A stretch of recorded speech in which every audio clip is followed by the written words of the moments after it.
'Tis the season for chicken fingers at Raising Cane's. Warm up with cooked-to-order chicken fingers, crispy crinkle-cut fries, Texas toast, and the real source of holiday magic, cane sauce. Happy holidays from Raising Cane's Chicken Fingers. One love. Welcome to Rogue Media Network. You have a vision, and we can help you broadcast it. With over 150 podcasts distributed locally, nationally, and internationally, we pride ourselves in delivering high-quality professional content that's filled with humor, information, and entertainment. Are you an avid podcast listener? Discover relatable and reliable shows that cater to a plethora of tastes and interests. From enlightening discussions to lighthearted banter, there's something for everyone.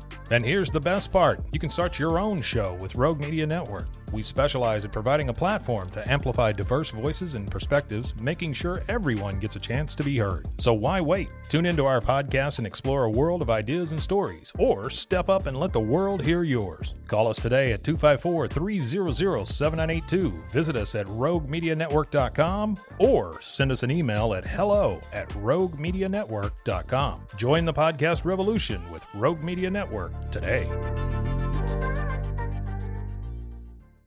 Wine and Crime contains graphic and explicit content which may not be suitable for some listeners. Listener discretion is advised.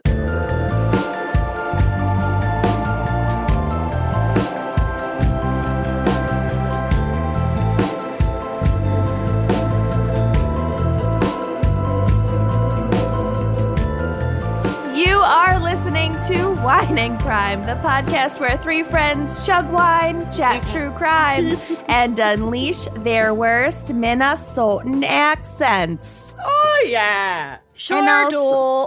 Also some surprises along the way, maybe. Oh, yeah. Bound to be a twists. surprise. For example, my name is Kenyon. What? Ooh, my name is Lucy. My name is Amanda. And how well do you ever really know a person? Not well. In my case, not well. Never meet a man. No. Or Amanda. Or anyone. Or Amanda. Oh, okay. I'm ready. I'm ready. I love my case so much. I'm love it excited to get into so it. much. I 'Cause can't don't wait for know your what's coming. case. I love my case because I hate the guy in it so much. Okay. And he's a fucking idiot. Perfect. Okay. Yep, it's good. All right. Well, we have a very special fan pick this week brought to you by Gabby Folk. Oh, she's I just love- gabbing with the folks. What a great last name. Gabby says, quote, I'd love to dedicate the episode to my mom, Melanie, and my sister, Kate. Oh, their my ma'am. My mom, Melanie, and my sister, Kate. Oh, 8. And I'm their gateway gal, and they are welcome. yeah. You're welcome. And also, they're pretty great and all that jazz. And all that jazz. Good Lord. Well, you're definitely going to appreciate your mom more at the end of this episode. Wow, okay. Okay, let's get right to it. I'm too excited. Amanda, what is our wine crime pairing for Shyamalan Twists? yes. You guys are gonna think I'm so stupid. Oh, no. Well. We already do. I know. You've proven Love- it time and I've again. proven it so many times. I love this pairing so much because I had two qualifiers. One, I wanted it to get me drunk because I am actually drinking today. I'm officially negative for COVID. I feel better than I felt in weeks, so I'm going to ruin You it by sound getting better. drunk. I do sound better. Yeah. So, okay, I guess 3 qualifiers. I wanted to be able to get drunk. I wanted, again, my wine inventory is so bonkers right now that I wanted to not have to purchase something else and add to that inventory. And it needed to be a twist off. Yes! Shyamalan twist. Because this episode is basically a twist off. Yep. It's a twist off. You're going to win. I didn't even try to contend with you. I know you too well to even try. I just picked something that I already thought would won. be fun. It's hard to do a twist when you're already expecting a twist. Right, when you know it's a twist. Yeah, exactly. But hopefully I can still pull one out. I think it's going to be great. And I had a bottle of sake Oh, in my you're gonna get fridge. lit. I knew you were knew going it. to do sake. I fucking knew it in my soul. Yeah. I love it. I actually don't think it might not be available anymore. This was a Winc purchase that I got because I love my Winc and I love my sake. And while I'm not going to do like a full-blown Winc explanation, just go to trywinc.com/gals, get $20 off your first order, and just join them. They're Just amazing. do it. Treat Just yourself. frickin' do it. But this is Lucky Look Futsü-shu sake. So this is a specific category of sake that is for like everyday. It's like a table sake. It's like the everyday drinkability. The point of Futsü-shu is to make the best tasting sake for the best value. So it means it's going to be like less expensive. It's going to taste really good, but it also can mean that there are not as many governmental designation rules to guide this style of sake. Okay, amazing. fingers crossed for your health. This was a I mean, bold choice for your She's fine. I foray think it's gonna back be into amazing. drinking. I think it's going to be amazing. This is like, Unregulated rice wine. Let's it's go. not unregulated. It's distributed by Winc. It was made in Japan. Unregulated. It's 14% ABV, and I'm obsessed, and I'm so excited. So Excellent. should we go ahead and crack this twist off? Let's twist Do it, it. baby. Here we go. Ooh. Oh, that was a shocking Nice twist. crack. Oh, this tastes drunk. I'm drinking love water sake so out of a much. sort of clean glass. My glass is clean. I Yeah, got clean this glass too. I got this set of glasses from my friend Tasha, who might be listening. I'm not sure. But if you are, hi, Tasha. I love you. For our engagement. And it's like a his and hers glassware set. And it's a rocks glass that says, I have everything I need. And then the wine glass that says, I am everything. That's very I perfect. love it Cute. so much. I'm going to put this back in my fridge until I'm definitely empty and I need more. Okay. So that's my segment. That's our And- wine. Perfect. Enjoy. All right, Lucy, what is our background and maybe psych for Shyamalan Twists? I got no psych. Twist, there's no sight. Twist, there's no psych. Exactly. Okay. Manoj Neliatu M. Night Shyamalan was Love. born on August 6th, 1970. So as we record, his birthday's in 2 days.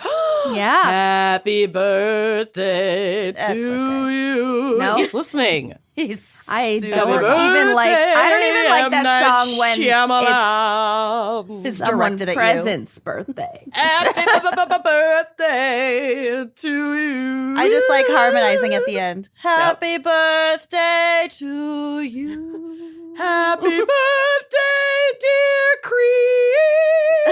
Happy birthday to you. Dogs everywhere are just screaming. Yeah, freaking Yeah, couldn't out. sing that with COVID, could ya?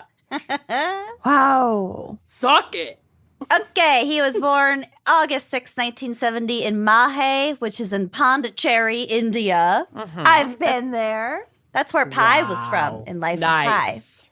It's a very like cute city and it has like lots of like arts and culture and like a big French influence. You've been to Mahe? No, I've been to Pondicherry. Pondicherry. Oh, okay. Yeah. Cool. I mean, maybe I've been to Mahe. If it's just a neighborhood in Pondicherry. I don't know. Maybe, I don't know. So he was born to some very accomplished parents. His father, Dr. Neliatu C. Shyamalan, is a neurologist, and his mother, Dr. Jayalakshmi, is an OBGYN. Both doctors? Yes. Oh my God. Doctor and doctor. I think I would die if I was raised by two doctors. The pressure to achieve. It'd be Well, tough. we'll get to Yeah. it. His They'd be parents, disappointed in all of my life choices. His parents obviously didn't love Pondicherry that much because they emigrated to the U.S. when he was 6 weeks old. Wow. Damn, So- that's a long flight. He didn't live in With a 6-week-old child. My India God. for very long. Yeah. Shyamalan was raised in Penn Valley, Pennsylvania. We just talked about Pennsylvania extensively. He was given a Super 8 camera at the age of 8, igniting a passion for filmmaking. That's very cute. A Super And by 8 the Aren't camera like for the all 8th of his birthday. movies connected somehow to Pennsylvania too? Like every single one that he does? Most of them were shot in or around Philadelphia. Yeah. Oh, that makes sense for the show that I really like on Apple TV that he's doing. What the fuck's it called? Servant. And we'll get to it. Yeah, I want to watch that. you would love it. Oh, He lives near Philadelphia, just outside of Philadelphia, in a gorgeous house. mm-hmm. He also has a fear of flying, which is for him. one of the reasons why all of his movies are shot around He's not the going to area. travel. Are you kidding? Mm-hmm. I Yeah, respect been there, that. done that at 6 weeks old. Yeah, I'm good. He did travel to make the movie Old. Because I was Which like I on also a watched. rocky beach. Mm-hmm. I'm scared to watch that. Also, fun fact, that was shot during hurricane season. So, like, every single day they were filming outside. The whole thing was filmed, like, on the beach on this island.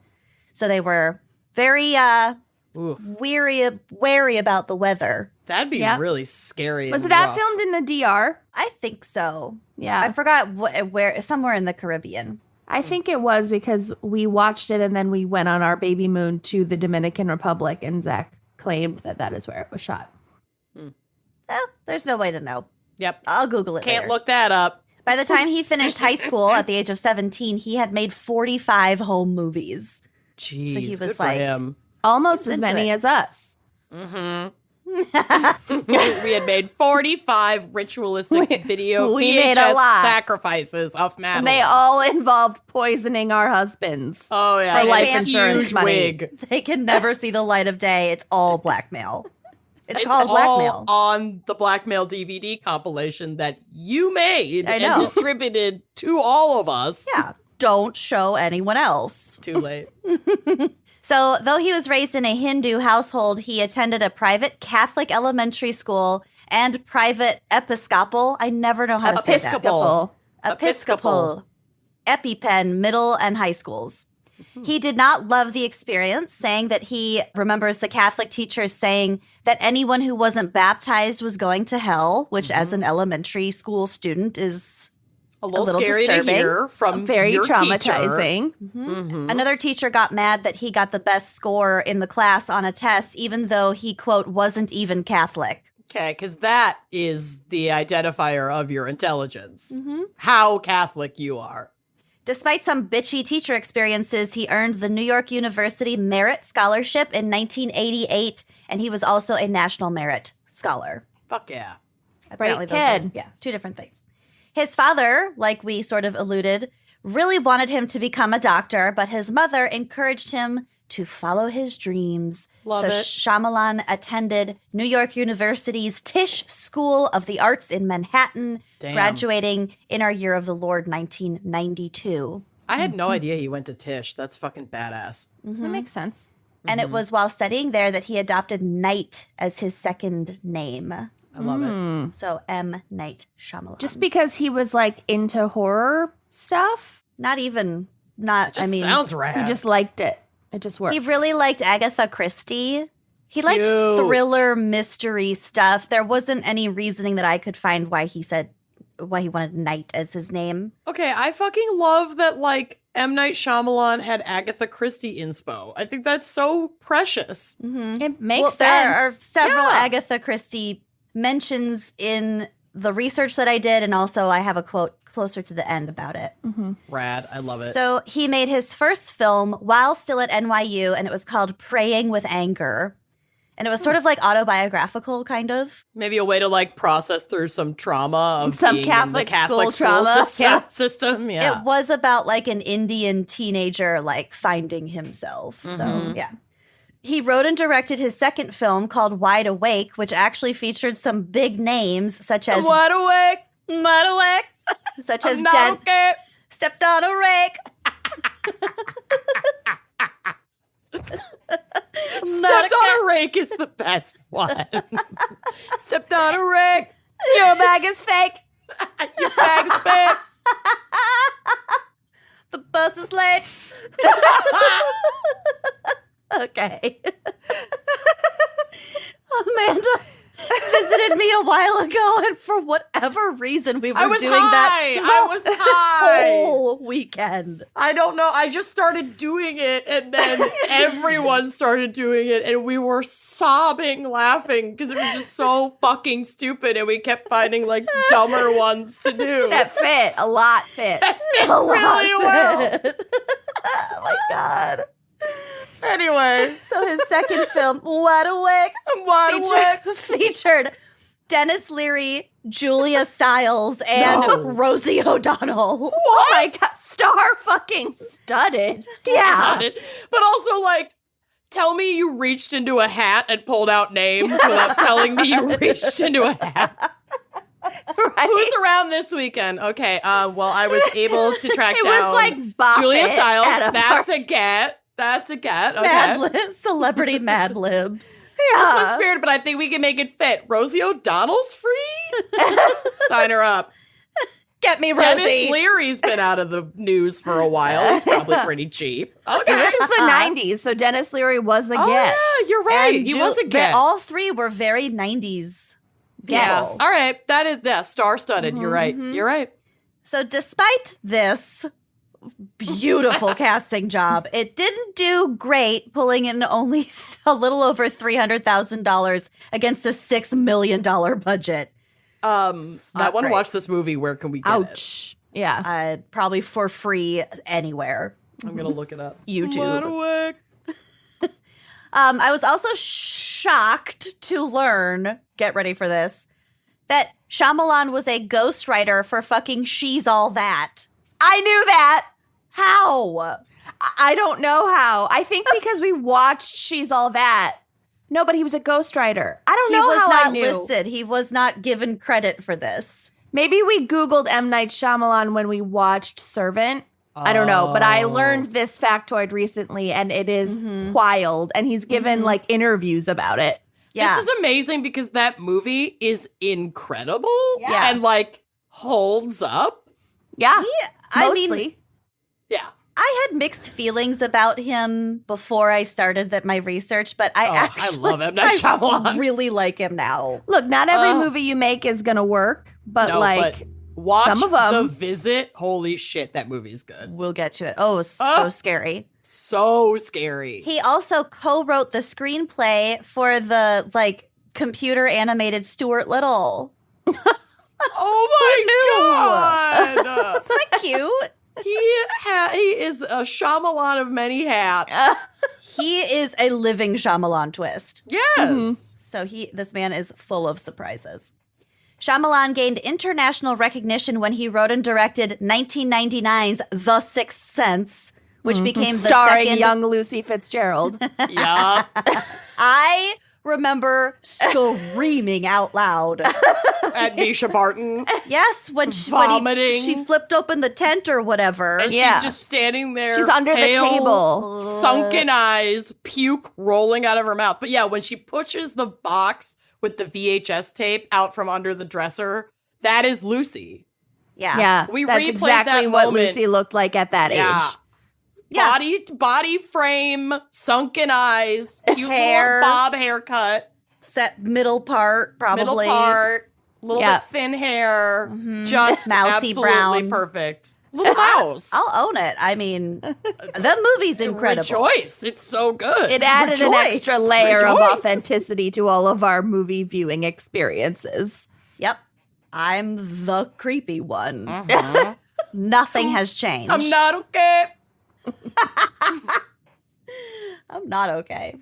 I discovered concealer, and that really changed the game. We all swanned out in various ways Yeah, we all had different eras of of thriving and Of, not and so not much thriving and, and super not thriving. Aesthetic issues. Aesthetic issues. I like that. So, The Sixth Sense became the second highest grossing horror film of all time. I recently rewatched it and it's It holds. So fucking good. Yeah. I think I'm due for a rewatch. The Sixth Sense was nominated for 6 Academy Awards, including Best Picture, Best Director, and Best Original Screenplay. And Shyamalan himself became the first Indian American to be nominated for both Best Director and Best Original Screenplay. And I mean, Toni Collette. Oh my incredible. God. I can't. Like, she's And so Bruce. iconic. Yeah. I know. He's God good. bless Bruce. He's so good. He's not going to be doing anything anymore, but he's so good. And it was Billy Joel Osment's first film. Haley Joel Osment. But I know. yes. I just like saying Billy Joel Osment. I didn't even catch it. I know I was like, yeah. Yes, it Loved. was. Loved his work. Loved his work in American Idiot. Oh my God. But honestly, wake me up when September ends. So Shyamalan said that the film was inspired by an episode of Are You Afraid of the Dark? Yup.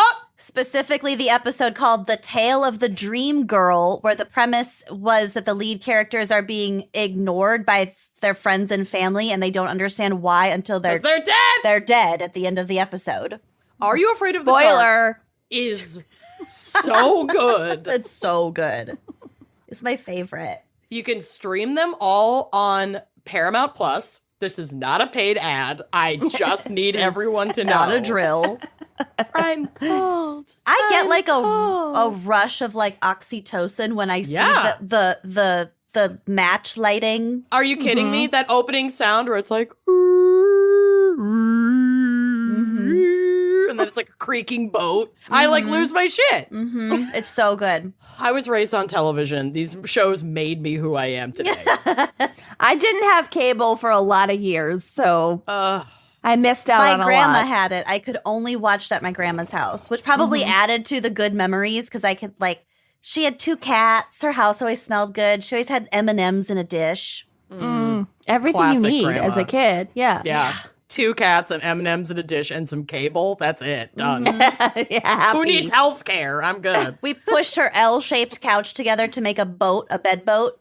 I love gotta that. make a nest at Yeah. grandma's house. Yep. Yep. Making a nest at grandma's house is something I was never allowed to do because my grandmother would not let you move or soil a thing in her home.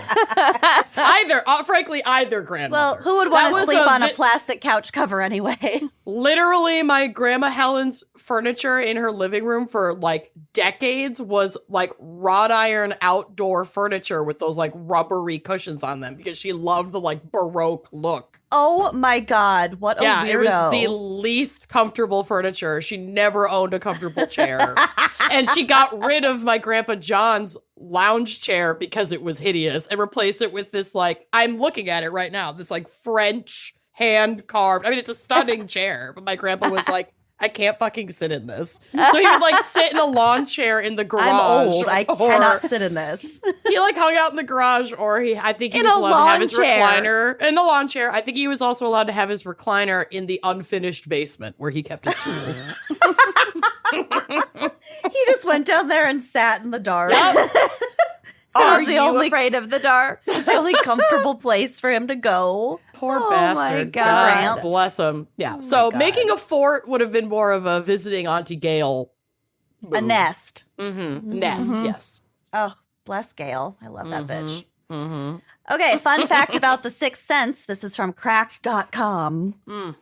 When he read the script, Walt Disney Studios then president David Vogel didn't bother going through the customary channels and immediately bought the rights to The Sixth Sense. Vogel's boss was livid. They had to get Spyglass Entertainment to finance the movie, leaving Disney with only a 12.5% distribution earning, considering Disney how fucked up. fucking successful that movie Yup. was. Yeah. So he was fired soon after that. Was it like was he furious because it was like an image thing? Like, we don't want Disney's name on this like horror genre? Or like, why was he mad? No, I mean, Disney owns a whole I know. shitload of whatever, but I think he was mad because he like, didn't wasn't get the, involved in he the didn't get the process. proper permissions. They didn't like go through the Negotiate. numbers. It's like They didn't ego more negotiate. than anything else, it sounds like. He just saw something that he wanted, so he snatched it up so quickly without a whole lot of background research. Which, sure, which that would be... painted them into a corner to only get 12.5% of their distribution earnings. So it wasn't a good move. Not that Shyamalan cared, but... Another fun fact about his movies that I didn't put in here is that most of them have some element of a car crash. For example, in The Sixth Sense, at the end, when he's talking to Toni Collette in the car and there's like the dead lady outside the window. She's right outside the window. They're stopped in traffic because there was a car accident up ahead. Signs, how Mel Gibson's wife dies. Yep. Car accident. Trying to think. I don't think there's not really one in Servant the involves a car and accident. In the village, wasn't one of the people who had experienced some sort of trauma? They had like lost their child in a car accident or something. I don't fucking remember. I don't know. But That movie's really good too. Most of them involve a car accident. I didn't know that. That's cool and sad. So Shyamalan was also approached to direct, are you ready, Amanda, one of the Harry Potter movies on 3 separate occasions, 3 was separate like, films. No, J.K. Rowling's a turf. I won't touch it. I think it was before we all knew that. I know. Maybe he knew. Shyamalan Twists. He didn't know. Fine. So he offered to direct the first film in the franchise on the recommendation of his friend and idol, Steven Spielberg, but he turned it down due to commitments for the movie Unbreakable.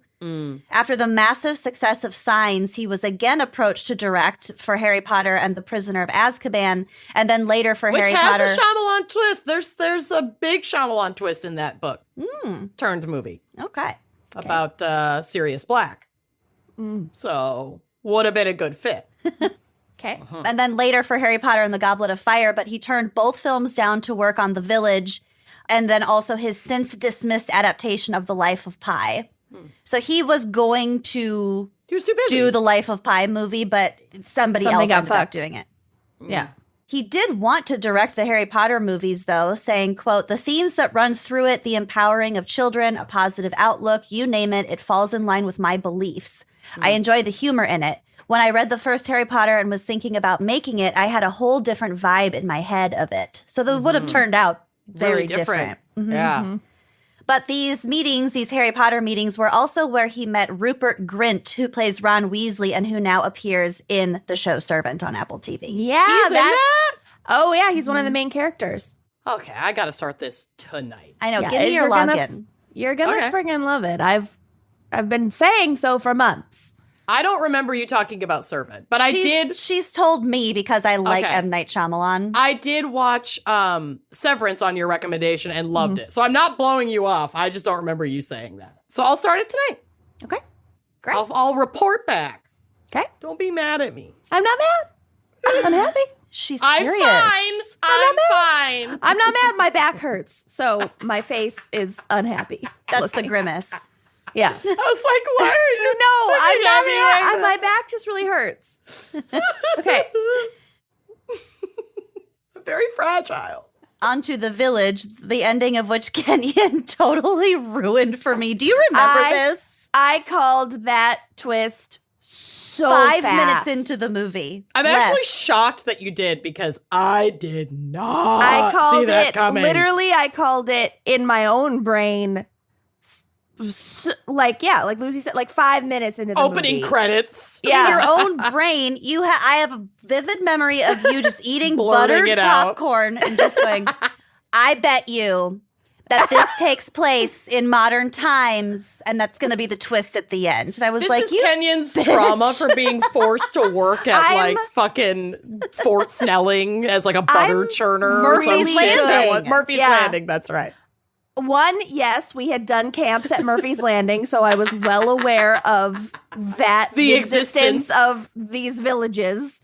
The Village. And these two, villages. I'm really good at guessing twists and things, and it drives Zach nuts. I can just hear you like smacking your popcorn. I bet he's dead.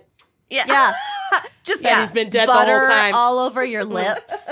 I bet it's modern you. day. I bet I'm really good at it, and Really it bad at keeping it to yourself. Well, you get so much as the guesser. You get so Joy much out more of ruining it. satisfaction of being right if you say it out loud and you have a witness. Right, and you're not at the end being like, knew it the whole time, and then people are like, the fuck you didn't. As the person watching with you who would have enjoyed experiencing that should write it twist down in real time. You should write it down and then With hold a it up and get a timestamp. photo of you holding the day's newspaper or something. Yeah, holding a clock. Or just write it down and then At get the up and beginning, like set slide it it next over to to the Lucy. TV. Yep. Ooh, I like this. This is a good, this could be a game. I like this. Yeah. Mm-hmm. Yeah. I would win. I'm really I fucking would good at it. actually 100% love to play this where both parties watching do it at the top, put their guesses by the TV, watch the movie, and then they reveal at the end if they knew. I'm adopting this. I love this. Okay. Yeah. Yep. We solved Kenyon's biggest marital dispute. You're welcome. Speaking of Murphy's Landing, Oh, God. Shyamalan had his actors for The Village go through a 19th century boot camp to get them prepared for their roles. I believe Yeah. it. So, like, I'm prepared. Empty a Yeah. latrine, honey. Empty We that had to chamber go pot. sit Weave, in a baby. pioneer cabin house and like hand an old woman tufts of fucking wool. She was carding wool. Yeah. In the July. It was really Holy hot. shit. In like layer upon layer Yeah, of in crinoline. petticoats Petticoat. Yeah. Horsehair petticoat. and bonnets. And then like once every 4 hours, a tourist family would come in and be like, oh, I bet you've never seen one of these before. Like with like a camera and like take our picture. And they were like, ooh, a futuristic item. She's a witch. Burn She's her. a witch. And then Lucy and, And I then would be like, every- we need to go fetch water like every 30 minutes. Go out to Every- the parking lot, just sit in my car for a couple minutes. With the AC Yeah. blast. Listening to the radio and the AC, occasionally driving to KDWB. Taco Bell and In coming your back. full fucking garb. We did. We went Bonnets. to Taco Bell in bonnets and went to the drive. No shoes. Full regalia. Snuck away to go to Taco Bell. Yep.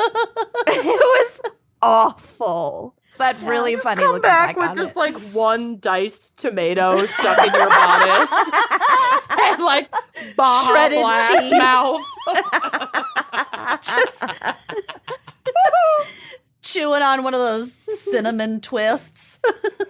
God, it's just the worst ever. Wow, that's so dumb. Yeah. I love it. Yep. Yeah. So, okay.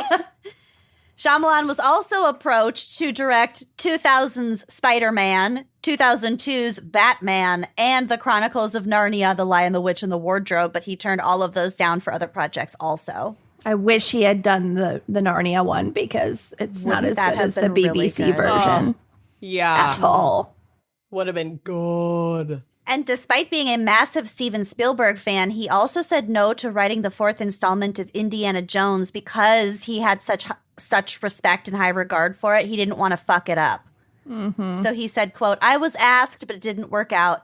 It was a tricky thing to get the four of us, meaning himself, George Lucas, Steven Spielberg, and Harrison Ford, together at the same time and on the same page. It was just a tricky time. I didn't think it was the right thing for me to do. So he didn't want it to feel like cobbled together or like he couldn't That's give it fair. his full attention.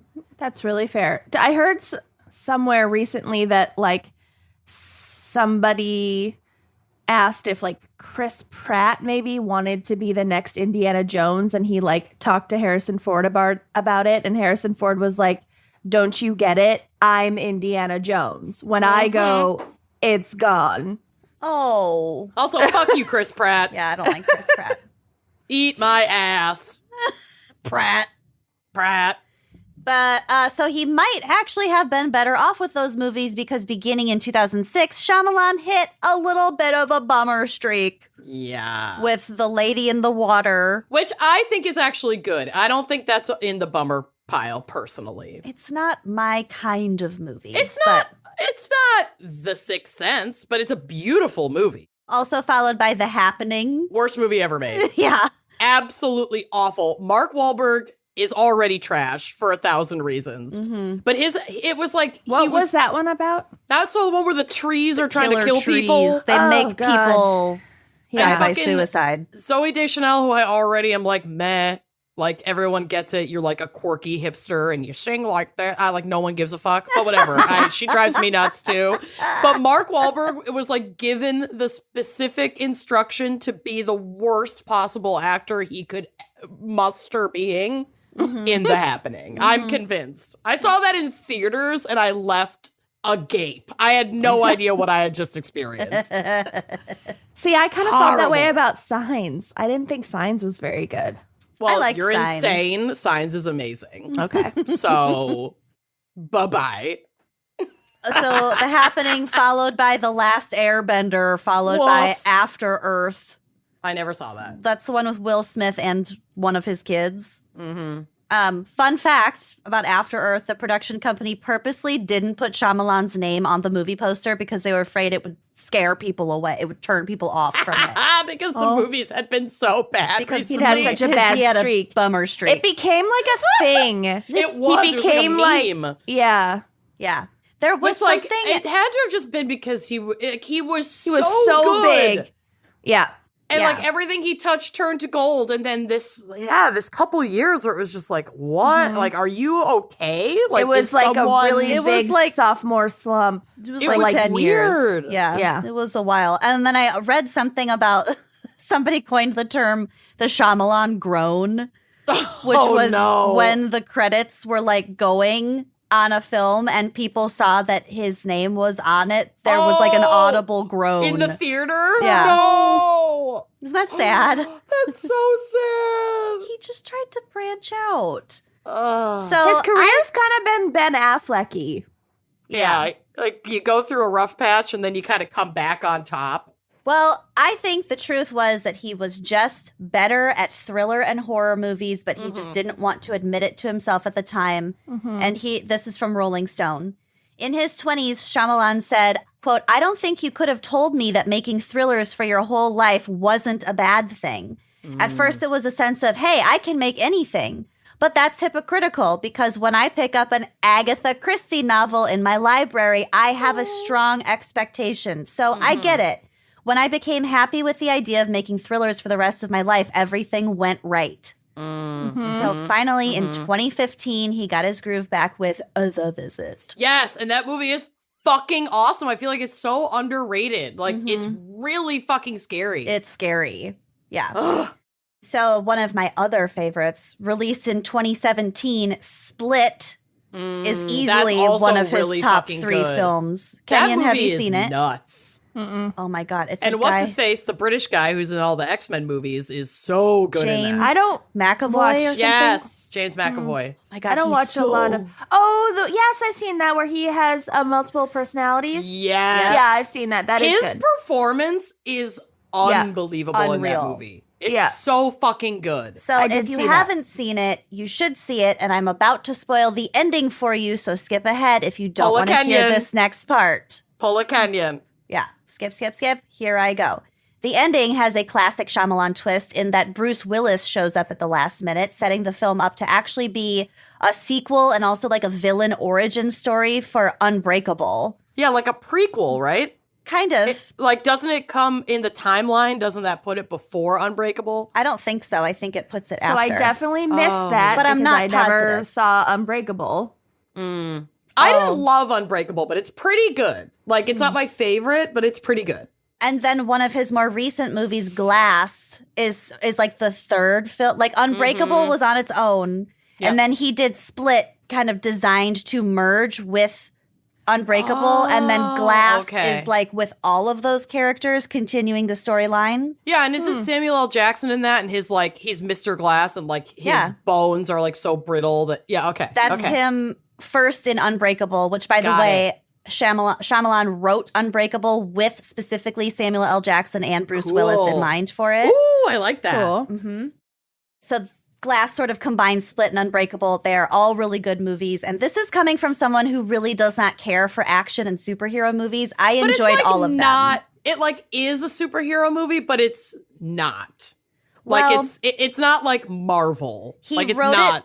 He wrote it originally to be like a comic book Yeah, yeah. movie, but then when he was pitching it in like 2000-ish, all of the all of the people he was pitching it to were just like, comic book movies just don't do very well. It'll be a really fringe kind of niche market. And then like a year later, fucking X-Men came out. Yeah. And like all the Spider-Mans. Yeah. So he had to rewrite it so it was less superhero-y, comic booky, which I liked it better that way. Yeah, I think it's cool how it ended up being made because it isn't like more realistic, obvious that it's a fucking comic book movie. You don't have to suspend your disbelief quite as much. Mm-hmm. And I hate suspending my disbelief.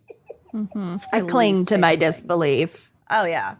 So anyway, the ending was a big deal, and he went through great lengths. We're talking about the ending of the movie Split. He went to great lengths to keep it from leaking before the movie debuted, and he even omitted it from the version shown to test audiences. Cool. I love that. Yeah. Love. So this is a little bit from Encyclopedia Britannica. Shyamalan's films are known for certain visual hallmarks, including a mix of third-person and first-person perspectives, reflections. Big one in Signs. The use of doorways and other portals to frame shots, and careful use of the color red to emphasize important characters, objects, and locations. That was huge in The Sixth Sense. I feel like it's more subtle in other movies, but like in The Sixth Sense, it kind of... If you're watching for it, it's in all you of see them. it. Yeah. There are so many, like, there's so many just like hallmark weird things like that in Servant, some of which I've been able to like understand and like kind of pick apart, and some of them like I still don't get, but like I know they must mean something. And there just hasn't been like enough. He's Shyamalan-ing you, baby. He's making you work for it. And the main, like two of the main characters, including Rupert Grint, have like really red hair in Servant. I don't know. It's interesting. I am starting that as soon as we wrap up. I am so excited. I need your login. On it. Major characters in his films tend to be quiet and introspective, which helps to set the mood and provide a starting point from which suspense can build. He's also known, like I said earlier, for having set many of his productions in or around Philadelphia. So cool. If you've seen some of his movies, you might have noticed that he frequently casts himself in them. It's very like, God, I'm stupid. What's his face in all of the Marvel movies before he died? The guy with the... Anyway, whatever. It's fine. I don't know. Or the most famous director of all time. What the fuck's his name? Fucking, Mel Brooks? Fucking The Birds. Alfred what's his Hitchcock? name? Alfred Hitchcock did that. They'd make little cameos. Mel Brooks did that, I think, too. He did, but not in like every movie. It wasn't like, I don't know. Who the fuck am I thinking of? I'll be fine. He has appeared mostly in small Stanley! Sorry. Oh, the glasses. Okay, got it. He has appeared mostly in small roles, so basically a cameo in Praying with Anger, The Sixth Sense, Unbreakable, Signs, Lady in the Water, The Village, The Happening, The Last Airbender, Split, Glass, and Old. So there's only like a couple that he hasn't appeared in. Right, where it wouldn't make sense at all. Like it wouldn't make sense for him to show up in The Visit, where the whole thing takes place at like the grandma's house. Right, yeah. And it's like, isn't it like shot like it's supposed to be like on a video camera, like a... It's not super found footagey, but it's kind of like that. Okay. Shyamalan is not without his controversies. In addition to criticism about racist casting, plagiarism, etc., he made a misstep while promoting The Village. And this is from Mental Floss. In the spirit of Orson Welles' infamous 1938 War of the Worlds broadcast, in which Welles delivered a seemingly legitimate report of alien invaders. Have you ever listened to that? Yes. It's so good. It's amazing. And Zach used to play it when he was a 6th grade social studies teacher. They used to have like a long unit where they made like radio broadcasts and stuff. And he did with no context for his students. He played it. And one kid fell off their chair. They were like so scared / surprised. It was amazing. Yeah, it's really well done. Okay, so sort of like that, Shyamalan decided to try and trick his audiences too. In 2004, he conspired with Sci-Fi, the Sci-Fi Channel, to present a fake documentary called The Buried Secret of M. Night Shyamalan that posited a boy who had drowned as a child in his neighborhood. What the had fuck sparked. Yeah, I can read. I'm not saying this right. A boy who had drowned as a child in his neighborhood had sparked his interest in the supernatural. Thank you. Got it. The special was presented as legitimate in press releases, though it was actually a fictitious show designed to promote the director's 2004 film, The Village. People got really upset about it. Yeah, you don't like It did not land. a little kid dying. That's a little much. It looked like it was supposed to be too real. Right. And then then when people found out that it wasn't real, they're just like, well, you tricked me and it didn't. Like, It just what was didn't the work. point? It just didn't Right. land. What was the point of this? It's a publicity stunt and it's dumb. Yeah. So Okay. the network later apologized for misleading the viewers and the press. But people were pissed about, like, in all of the articles I read, they mentioned this. Like, whatever. Okay. He tried something. It didn't. He tried didn't work. something new. Didn't work out. But of all the things that I learned about him, I just feel like it sort of humanized him a little bit. I got to kind of know more about his background. I've forgiven him for his bummer streak. And I love his good movies. Yeah. they're when really, they're good, really they're really fucking good. Yeah. Yeah. Really fucking good. So that's awesome. some background I love it. on M. Wow. Night Shyamalan.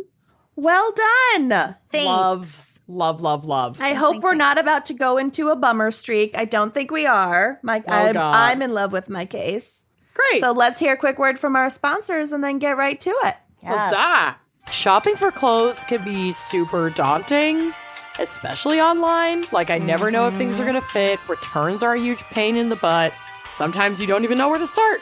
So this season, let Stitch Fix do all the hard work. Oh, they really do the heavy lifting, people. It is so easy and fun to get started with Stitch Fix. So first, you just take a few minutes to set up your Stitch Fix style profile. It's really fun. You just get to pick like what kinds of clothes you actually like. Yeah, it's like making a mood board. Exactly. It is like a mood board. So you just answer a few questions about what you like to wear, what you don't like to wear, anything with like stitching around the waist. Yep, nope. And also how open you are to trying new styles. Then Stitch Fix's expert stylists will go to work finding items exclusively for you. Every piece is handpicked for you, yes, you, and it is unique to your size, your style, and your budget, making it the best way to discover clothes that make you look and feel your best. I also love it when my stylist throws in something that I don't normally wear. Right. And then I have like time and the privacy of my own home to try it on and be like, oh my God, this looks really I love this, good on yeah. me. Yeah. I also got a pair of denim jeans I'm telling you, that I Stitch actually Fix love jeans. to wear. Yeah, they nail it with the jeans. They really do. It's shocking and amazing. So Stitch Fix will send you 5 pieces to try on at home. Love it. You keep what you love and send back what you don't. Shipping, returns, and exchanges are easy and free. Plus, this is the best part, there is no subscription required. Love. You can try it once and love it, or set up automatic deliveries, which I also love because it's like my birthday and Christmas. So you can try it once and love it, or set up automatic deliveries and also love them because it's like your birthday when your Yep. box shows up at the door. There are no hidden fees ever. So sign up for Stitch Fix and get the season's latest pieces for women, men, everyone in between and beyond, kids, everyone. They have it all. So sign up today at stitchfix.com/gals to get $20 off your first purchase.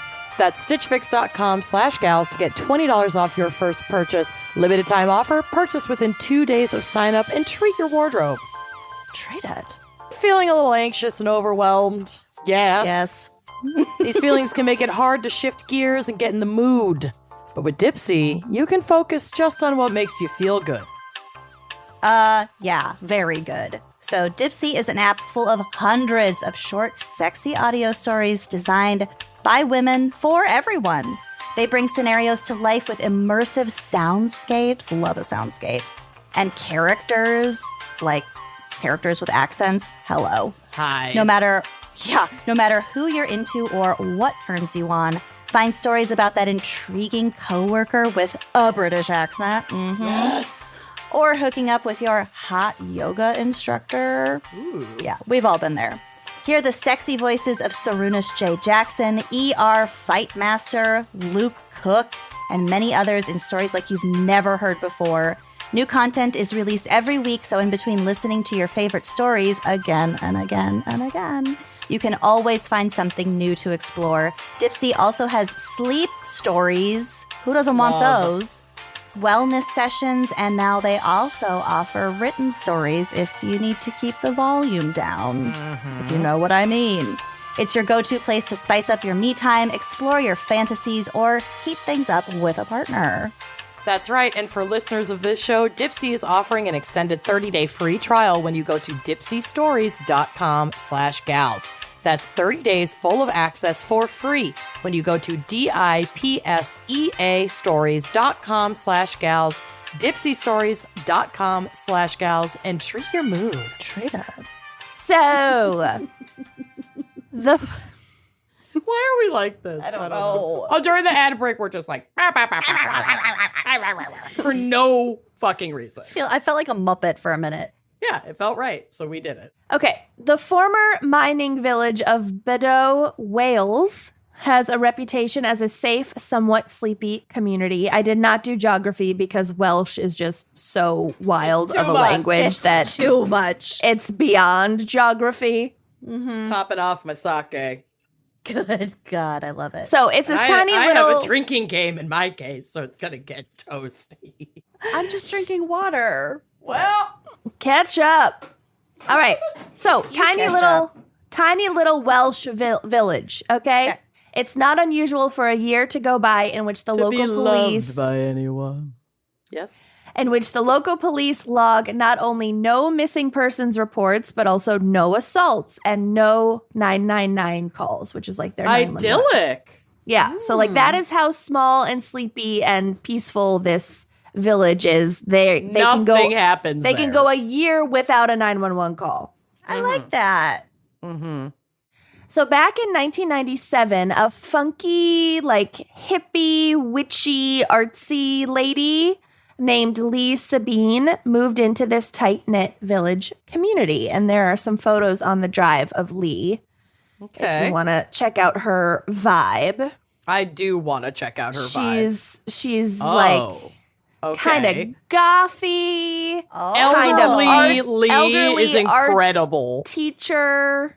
With her wine and her cigarettes, she's amazing. Yeah. Her nails. I'm She's got like obsessed a with her. Marianne Faithfull thing about her. She's Oh drinking my and smoking, God. and you've named this Lee after cancer diagnosis. I love her. Okay. Yeah. So there was an air of mystery to her. All most people knew was that she was from New Zealand. Oh, and that she had also once been a nightclub singer. She's perfect. I love her so much. Yeah. One neighbor named Mary Gardner recalls of the first time she met Lee that, quote, she was bent over in the street looking at the ground. I thought she'd lost something, so I went over. She said, oh, I'm all right, darling. I'm just looking for pretty stones. Yeah. okay. I said to her, you're not going to find them here. And she goes, take no notice of me. I'm not. I like to do mysterious things. Oh my God, she's my hero. I love her so much. No, Are we allowed to love her? But despite her sometimes Oh, God. odd behavior, Lee soon won over her neighbors, mostly as the result of the beautiful garden she created in what had essentially been a dingy lot when she first moved in. So she moved into like a flat in like a row of flats, and she had her own little, Side rectangular yard. back garden that had just been like patchy grass and dirt, and she like turned it into a nice little garden. Oh, good for her. So neighbors were soon dropping by regularly to enjoy tea, barbecues, and tarot card readings in her garden. Bless. She's the best. According She better not turn on us. She's gonna look at that face. According to one neighbor, quote, she was a bit of an eccentric. I would always say that she was mad as a box of frogs. Or my mom would say a bucket of hair. Mad as a bucket of hair. You're weirder than a bucket of hair. That is Oh my pretty weird. God. A bucket of hair is pretty weird. But this is continuing the quote. But she was always fizzy and bubbly. We hit it off. She made me laugh. Oh, According to Mary Gardner, again, this neighbor friend, quote, she used to wear this wide leather belt and leather gloves. And there's a photo on the drive of her in said belt and said gloves. and it's a good look. She was always darling this, darling that. She liked male attention. Really any attention. She is me and I am her. Continue. Yeah, this is Amanda's future. Yep. Her bedroom was all silks and satins with a silk canopy on the ceiling. Ooh. There were different colored drapes and curtains and cushions over the bed, and the headboard was solid gold, or like gold colored. Wow.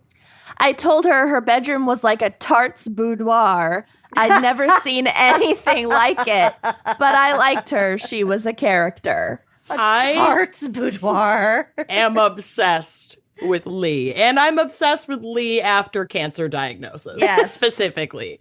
Specifically. This specifically. But while Lee was welcoming and chatty with her neighbors, she was also extremely cagey when it came to revealing details about her own past. Good for her. The only photograph in her house was a black and white photo of herself from her days as a nightclub singer. Yes. That's how it should be. That's how it should be. I am her. I aspire to be her. To several neighbors, she claimed that she had never been married and never had kids. But then in 2006, when Mary Gardner's daughter Adele passed away, Lee comforted her by sharing that she had been through a similar experience when her, quote, grandson died by suicide. So she did have children. You got to have a kid to get a grandkid. Unless it's all a lie.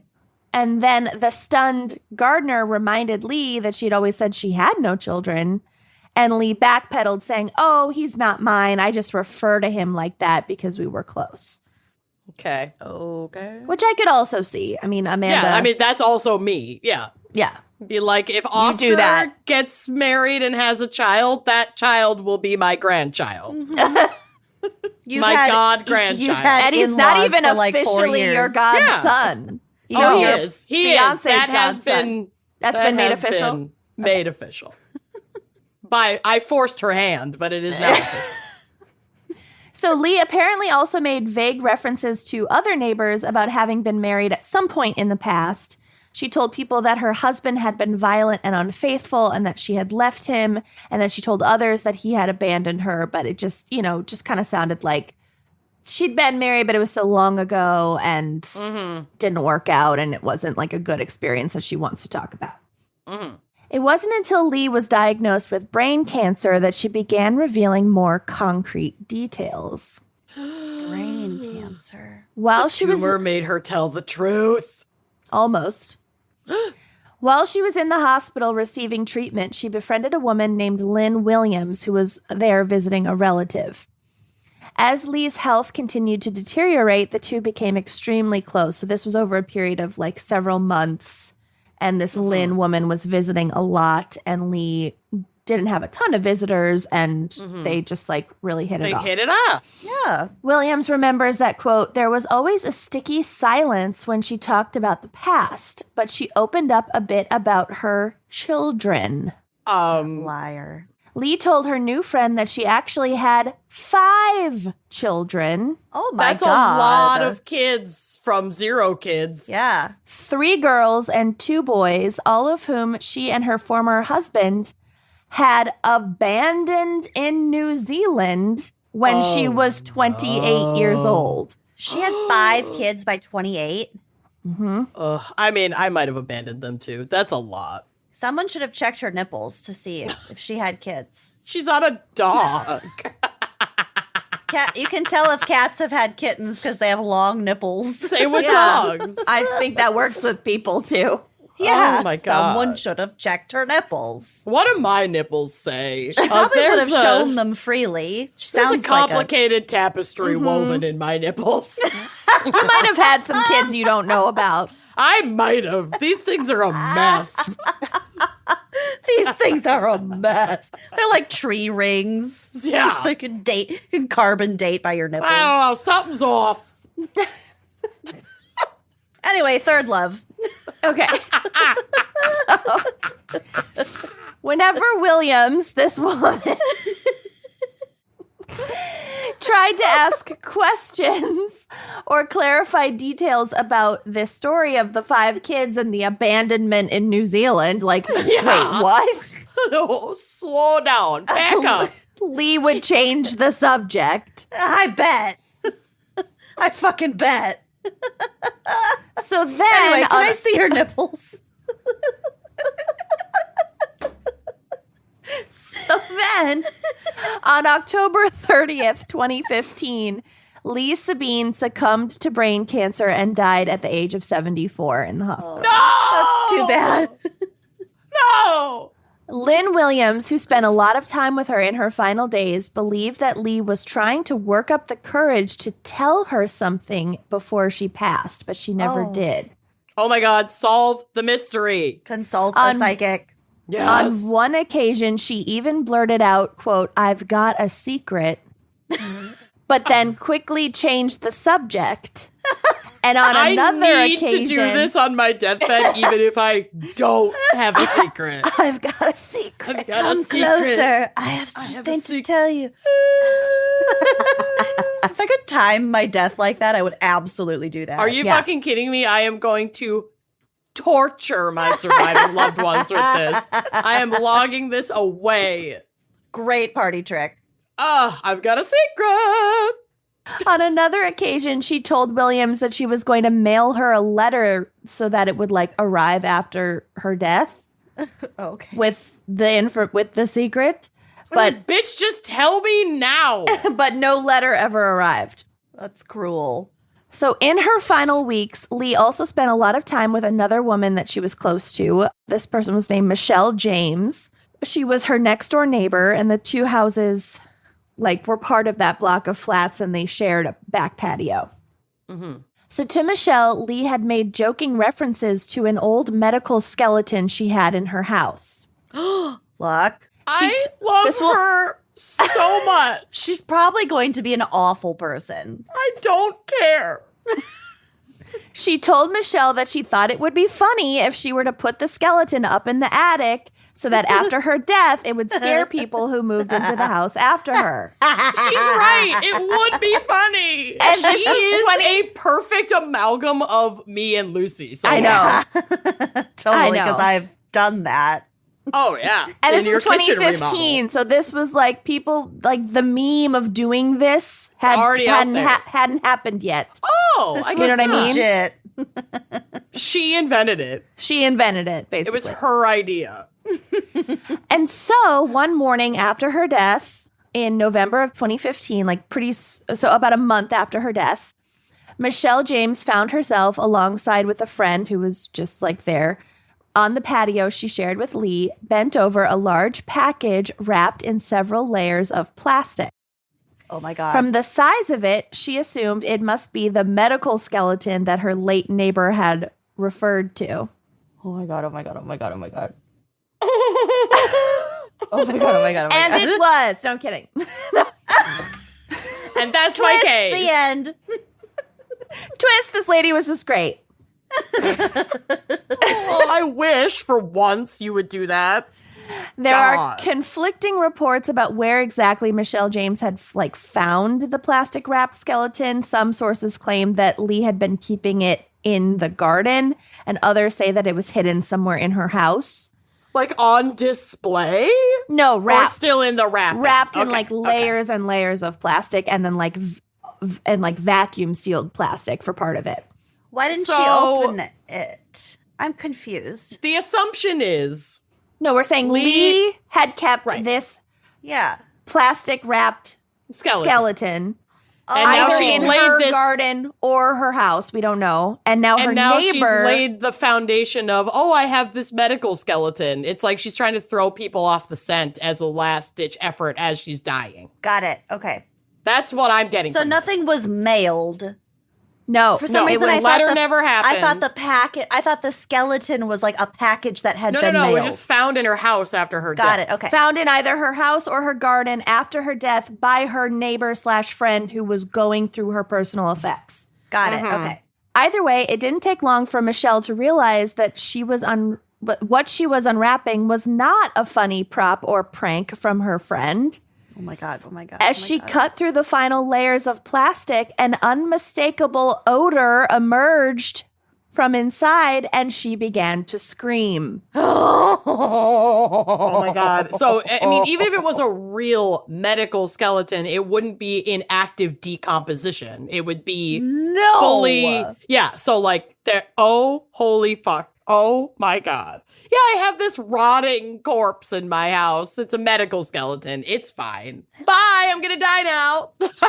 Love this. I love her so much. It's making her better in my point. I know.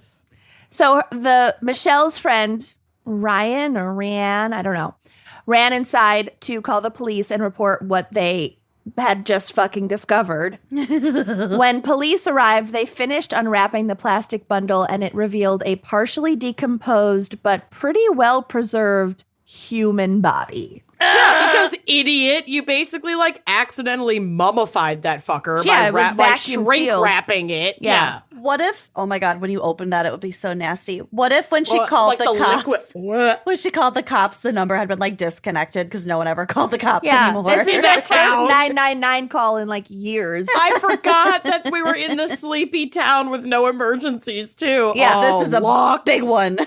This is an Agatha Christie novel. Yeah. Oh my God, I love it. I love it. God, it's so good. Upon further examination, a pathologist identified the cause of death as a blow to the back of the head with a blunt object. Blunt force trauma. A murder Hammer. investigation was launched, Campbell's. and at first, Michelle was arrested and taken into custody because, like, Finder's keeper. He who smelt it dealt it. right. Oh.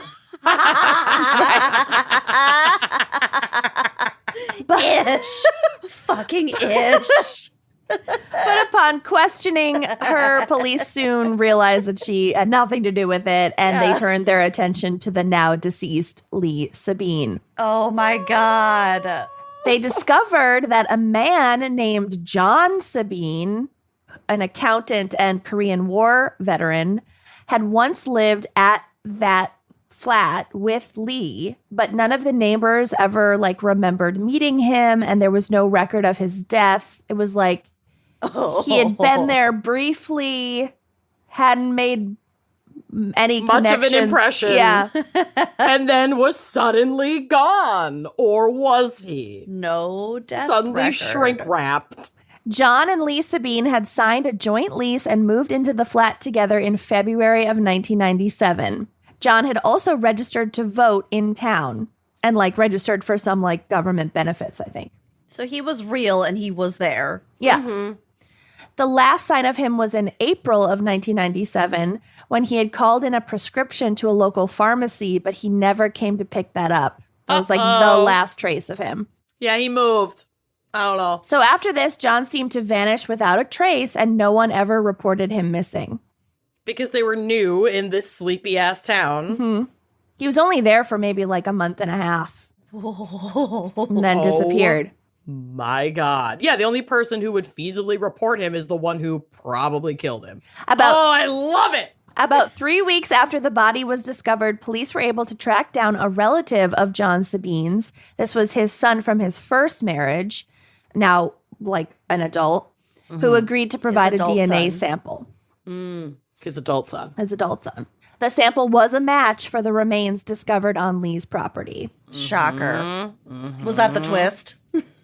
As investigators, led by Detective Chief Inspector Gareth Morgan, began to probe more deeply into Lee Sabine, the complete picture of her past that had long eluded her friends and neighbors began to emerge. So she had been born not in New Zealand, but in Wales. In fact, in a village not far from the village of Beddoe, where she then She's lived. a local. Yeah. Did she fake an accent that She whole must time? have. Oh my God. Oh my God, she's brilliant. Brilliant. Her real name was Anne, probably Anne Lee, whatever, and or like Leanne she or went- Leanne. She went by like her middle Yeah. part of her name. Okay. And she was the daughter of a miner who had abandoned his family when she was a toddler, so she had experience with that The apple playbook. doesn't fall far from the tree, you know. She had eventually made her way to London, where she worked as a nurse, and this is where she'd met John Sabine. She nursed him through the injuries that he'd received in the Korean War, and the two married in 1960. Wow. They had 4 children together while they were still living in Britain. And then they all moved together as a family to New Zealand and had a 5th child. In 1969, inexplicably, they abandoned all of their children at an orphanage in Auckland. Like telling the kids that like they were going to be back after the weekend, and then they just never came back. That's awful. No contact, no letters. That's so fucking sad. I mean, I was really on board with her. Well, maybe we'll find out why. I mean, like I Nope. said, if I had 4 or 5 kids, I'd consider abandoning them too. That's a lot of kids. Nipples The don't oldest lie. one was like 8. Yeah, it can take care of itself. It's My not niece is great. 8. She's very self-sufficient. So they, You hear that, Molly? I'm proud of you. I think later they like she like claimed that it was because they didn't have enough money to support them all. But then she and John moved to Perth, Australia, and they began going by fake names. They like Yeah. changed their last Yeah. names. So now they're Lee and John Martin. And then this is where she had her career as a cabaret singer. Yeah, Oh she my set- God, she's living her set this up. I love her so much. And he continued working as an accountant. So it's not like they didn't have money. Money. They had like Means. enough. They were okay. They'd figure it out. Yep. And apparently later, not like right away, but like eventually later, they like had a hobby as like showing, like bringing dogs to dog shows, which is like not a cheap hobby. No. And their kids were abandoned still in New Zealand with no word from them, living in abusive foster families. God Well, damn it. maybe That we is shouldn't so force fucked. women to give birth if that's super not what they want to do. So in 1984, she and John returned to New Zealand and tried to reestablish contact with their now like mostly grown children. They were like in their Fuck no. Yeah. You made your fucking bed. You don't get to reach back out and cause them more harm like that. Yeah. Now Well, that they- they don't depend on you. Right. Yeah, well, they tried. And this rekindling of a relationship proved to be short-lived.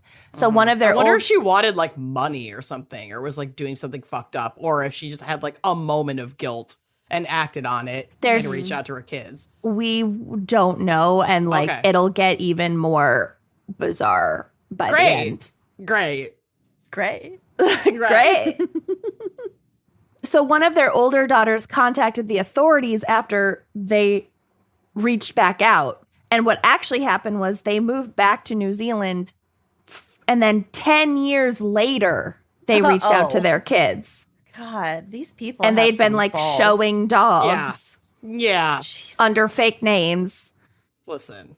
whatever. Still lovely, but this is not good. So one of the older daughters contacted the authorities and also the press, being like, you're not going to believe my fucking story. And a news crew arrived at the house where they were staying, where John and Lee were staying, to do a story about these parents who had callously abandoned their kids and then returned after 15 years. Oh my God. And so John and Lee didn't want that attention and they fled again. And that's like kind that's of lived when off they- the grid. they were off the grid for a while, and then we don't really know kind of what they were doing. And then they moved to this Welsh town in 1997. My Welsh sheep town. My Yeah. Welsh Sheeptown. Yep. So it was also discovered that the reference to her grandson dying by suicide that she'd made to her friend was actually a reference to her son, Martin, who had died by suicide in 2000. Wait, that doesn't make sense. Whatever. He had died by suicide at some point. Right. Martin. Wasn't Martin one of their fake names? Their fake last name was Martin. That's a good Maybe catch. maybe she pulled the fake last name from the name of her real son. Yeah. Gross. That's right.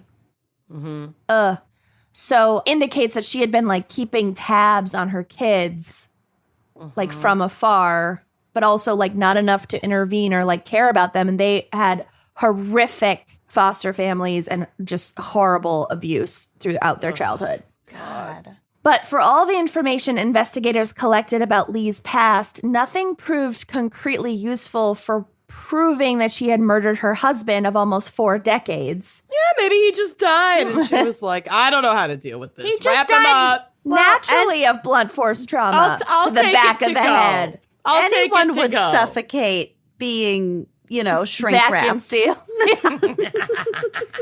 That is until they received a call from a woman named Valerie Chalkley who had known the Sabines in the 1990s and had heard Narc. police were seeking information about them. Narc. She described how she had received an unexpected call from Lee in 1997. Okay, this is Kenyon entering the chat. Lee is me and Lucy. Mm-hmm.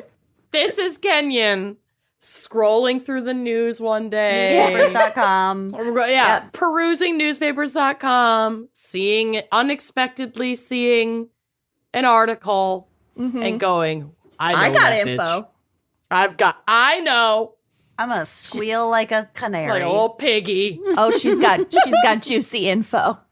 Spill the tea, Vicky. Totally Valerie. She got juicy info. Oh, God. So she described she gets this random phone call from Lee in 1997. Again, that's when John had gone missing. Valerie asked Lee how she and John were doing. Just, like a catch-up call. Like, how are you guys doing? Joking, quote, that she thought they might have killed each other by now. Like, haven't killed each other by now? Like, whatever. Oh, my God. Were they, notoriously, a kind of a bickering couple? I don't know. Did I they don't seem know. unhappy, or I is mean, that they just, stuck one of together those jokes? for almost 40 years through I mean, that could just be abandoning their kids.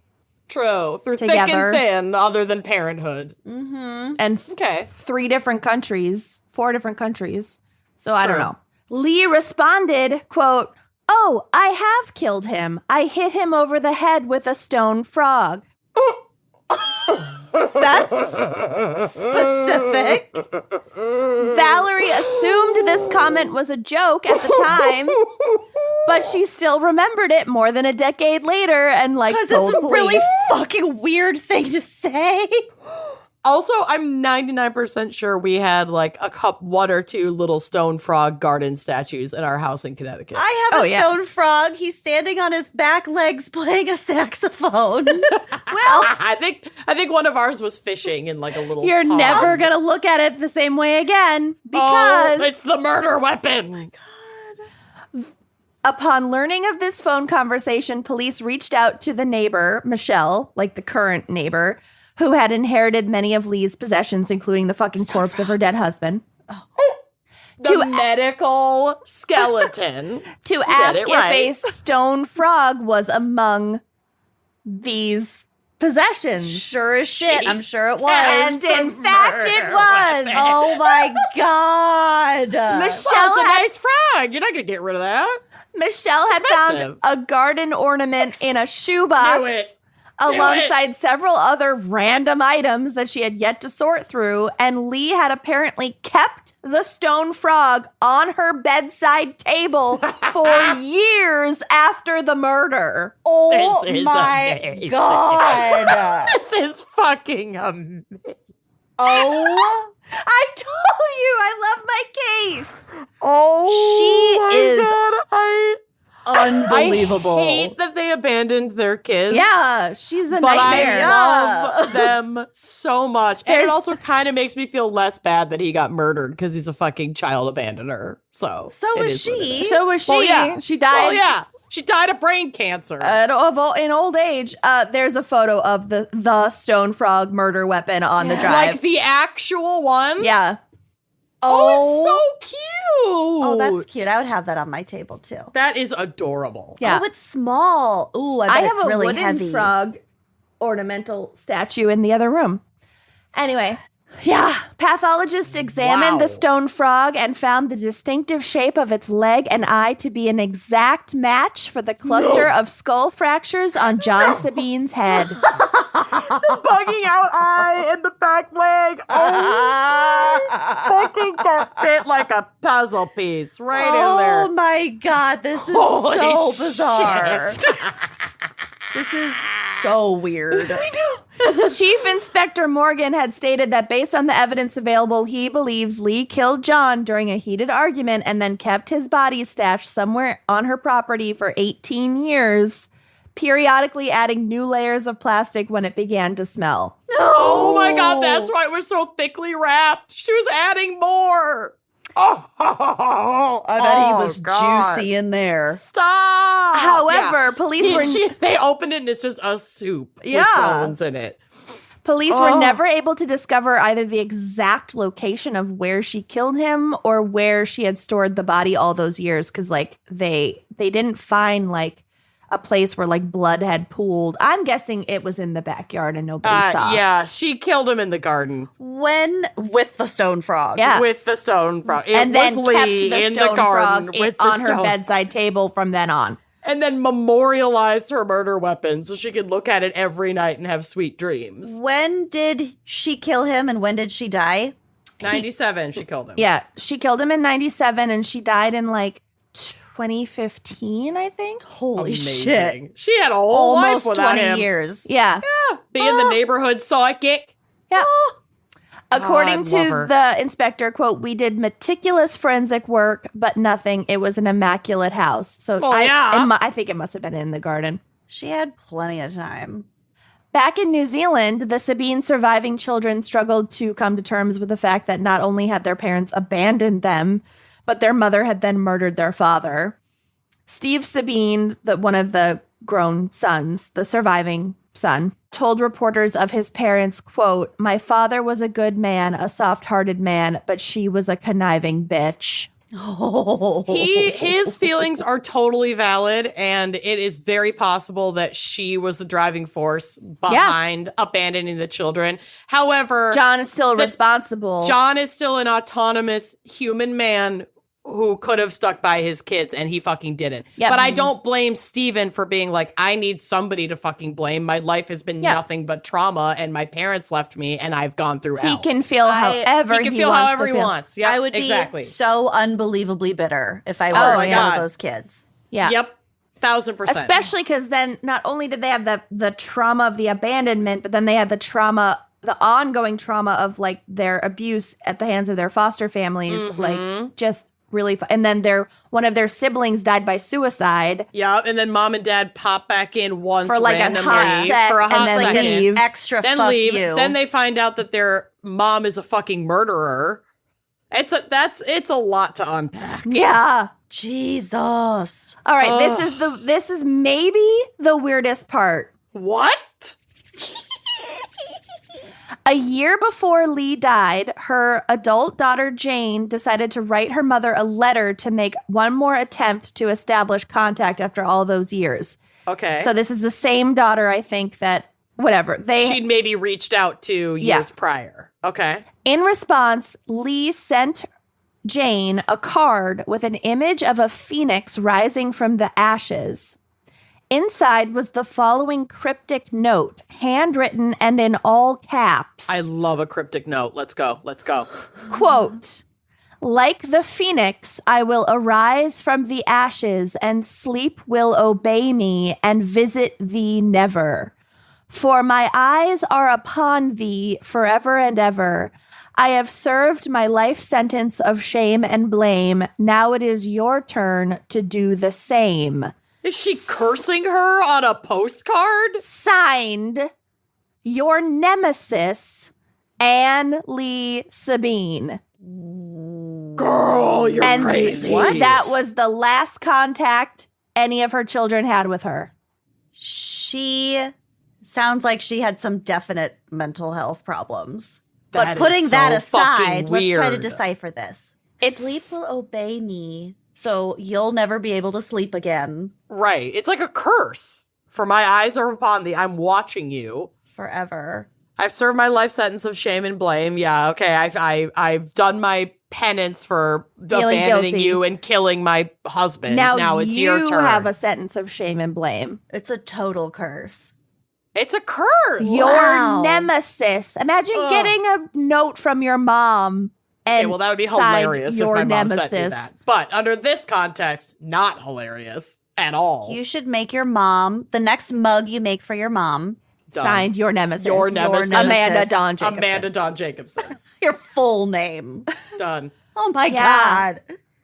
So that is my case. Wow. I I don't even know what to say. It's a lot to process. The frog, I love the frog. the The cabaret frog singing, fitting perfectly into the head trauma on the skull the, is like. the medical skeleton joke that isn't a joke. I just think I I'm killed gonna a leave tarot him Tarot as a card skeleton. Frog. readings and how we would have abso-fucking-lutely been best friends with this woman. 1,000%. She would have been my yeah. new grandma. Yeah. Like immediately. Yep. Well, she didn't want kids, so Ugh. Yeah, Wow. it's fucking that is so fucking bizarre. It's the in a weirdest shit sleepy ever. little Welsh village. Obsessed. Where is this movie? Where? Yeah. I want it. This movie would be so good. I would watch Think of, this like, immediately after Stockard Waking Channing. Dead Divine. Stalker Channing and like, what's her name from fucking Love Actually, who's married to Severus Snape? Emma, what's her face? Yeah. Not Watson. The other Emma. Yeah. I know who you're The talking other about. British Emma. Anyway, she could play Lee quite well. Oh my God. Yeah.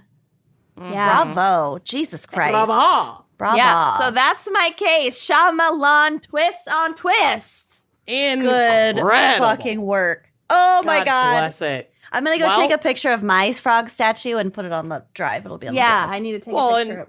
What's In the meantime, Yeah. we could hear from our sponsors, which it wasn't frogbogs.com, one of our sponsors many moons ago. Order a monthly frogbogs.com. frog bog. Get your murder weapon today. Get a new frog Yep. for your bog. Get a frog for your bog. All right, let's hear a word from our sponsors. When it comes to weddings, there are moments that you'll always remember, and it's not just about walking down the aisle or cutting the cake or that precious first look, my favorite part. There are a million little moments that really stick with you, and those are the things you want to remember most. Like, so for my wedding, I remember how freaking hot it was and how good it felt. A little bit hot. It's a little warm. How good it felt when the sun finally went down. There were like fireflies. We had great music, great food. Ugh, I have so many good memories of my own wedding. And so I'm here to tell you that those are the important things. And all the moments leading up to your wedding day, here is the most important thing to remember, and that is Zola. So whatever kind of wedding you're planning, Zola.com is the one place to start. They've got your back with all your wedding needs. That's why over 1 million couples have planned their weddings with Zola. So, like when we say Zola has everything, we mean it. If you're looking for a wedding venue, they'll give you personalized recommendations. If you want an amazing gift registry, you will find access to everything you need, from classic cookware to cash funds. Zola can even help you create stunning save the dates invitations and a matching wedding website. You've got to check these out. Like You really do. I want to use Zola for like my next birthday. Do because it. all their designs are so dang cute and they all match. Everything is cohesive. Everyone will assume that you had a professional wedding planner, which are expensive, but planning with Zola never is. All of their planning tools are completely free to use. That free wedding website that's home to your gift registry, which by the way comes with free shipping and returns. And not only is all of this free to use, it's risk-free. You get free personalized samples of your invitations so you can try them out before you buy them. And of course, free envelopes and guest addressing. So whatever your style or budget, Zola has you covered so you can think less about the million things you need to do, all of those spreadsheets, all those tabs, all those Pinterest boards, and think more about those million wedding moments that you will always remember. That's right. So if you're planning your wedding, here's our tip. Start with Zola. Go to zola.com/gals today and use promo code SAVE50 for 50% off your save the dates. Zola is the one place to start your wedding day. That's zola.com/gals, code SAVE50, and treat your nuptials. Trade them. All right, you guys ready for my case? Yes. Maybe. It's a fun one. We're going to go down under today for my case. Oh, everyone's so exotic. And also back in time to the simpler year of 2008. Great year. Great year. We're also going to play a drinking game where you take a drink every time you hear a red flag. Uh-oh. I'm glad I'm drinking water. Yeah, I might die.